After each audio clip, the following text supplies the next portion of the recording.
یہ ہرن جس کی تصویر آپ دیکھ رہے ہیں یہ حقیقی تصویر ہے۔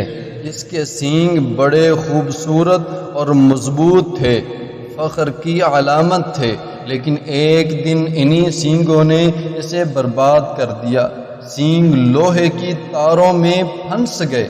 ہرن چٹ پٹاتا رہا مگر نکل نہ سکا، تڑپ تڑپ کر مر گیا، اور درندوں نے جہاں تک پہنچ سکے اس کے گوشت کو نوچ ڈالا۔ جو چیز ہماری طاقت ہے اگر اس پر غرور آ جائے تو وہی چیز ہلاکت کا سبب بن جاتی ہے۔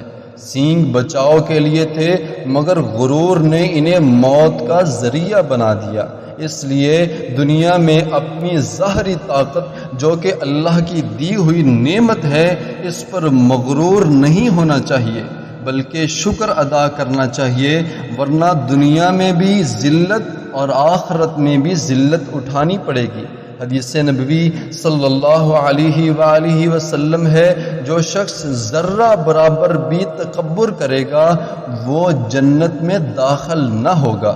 عاجزی اختیار کرو، فخر نہیں، کیونکہ جو جھکتا ہے وہ بچ جاتا ہے اور جو اکڑتا ہے وہ پھنس کر ختم ہو جاتا ہے۔